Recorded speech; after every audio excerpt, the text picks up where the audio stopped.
Title: The Stories Jesus Told, and Why They Still Matter. A long time ago, in a small corner of the world, people gathered in dusty villages and under open skies, hoping to hear a man they had heard whispers about. His name was Jesus. He wasn't like the other teachers they knew. He didn't wear fancy robes. He didn't sit in the temples arguing about endless laws. Instead, Jesus sat down on grassy hillsides, by the edges of lakes, or in the streets, and he told stories. But these weren't just any stories. They were parables, simple, short tales that had powerful, life-changing truths. You see, in Jesus' time, life was hard.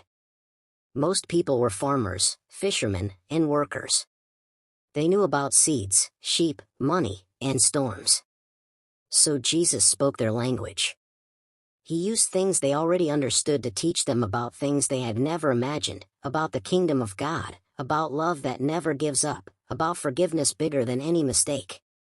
One day, Jesus stood before a crowd so large that people were almost pushing into the water just to get closer. So he stepped into a small fishing boat, pushed off a little from shore, and began to tell them this. Imagine a farmer, Jesus said, who went out to plant his seeds. As he scattered them, some seeds fell on the path. Birds swooped down and ate them. Some fell on rocky ground. They sprouted quickly but withered away because they had no roots. Some seeds fell among thorns, and the thorns choked them out. But some seeds fell on good soil, and they grew, and produced a harvest bigger than anyone could believe. The crowd listened carefully. Some just thought it was a story about farming. But those who listened with their hearts knew Jesus was talking about them. Their lives were like soil. Their hearts could be hard, distracted, shallow, or ready to receive something amazing. Another day, a lawyer stood up, trying to test Jesus. "Who is my neighbor?" he asked. And instead of answering directly, Jesus told a story. There was a man traveling on a dangerous road, Jesus began. Robbers attacked him, beat him, and left him half dead. A priest came by, saw him, and crossed to the other side. A religious leader came by, he also passed him by. But then, a Samaritan came, a man from a hated group. Yet it was the Samaritan who stopped. He bandaged the man's wounds, put him on his donkey, and paid for him to be cared for.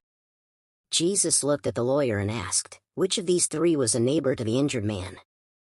The answer was clear: it wasn't the religious leaders. It was the outsider, the Samaritan, who showed real love. Jesus' parable flipped everything upside down. It wasn't about titles or appearances. It was about compassion. About action. About mercy. One evening, as the sun dipped low and painted the sky in gold and pink, Jesus spoke again, telling a story that made the whole crowd lean in closer. Imagine you are a shepherd, Jesus said, and you have 100 sheep. One day, you realize one sheep is missing. Would you not leave the 99 and go searching for the lost one? Everyone could imagine it: the lonely hills, the dark valleys, the danger of wolves. And yet, the shepherd would risk it all, just for one sheep. And when you find it, Jesus smiled, you carry it home on your shoulders, rejoicing. You call your friends and neighbors together and say, "Celebrate with me. I found my lost sheep." In that moment, the people understood. God is like that shepherd.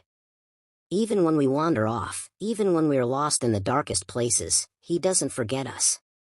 He comes looking. He finds us. And when He does, heaven throws a party.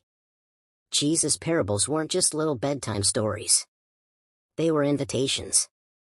Invitations to see the world differently. Invitations to know a God who is closer, kinder, and more loving than anyone had ever dared to believe. And here's the most amazing part. Those same invitations are still open today. Every time you hear one of His stories, you're standing in that crowd again. You're sitting by the water. You're listening to a carpenter from Nazareth, who just might be telling a story that's meant exactly for you. The only question is, will you hear it? Will you let it change you?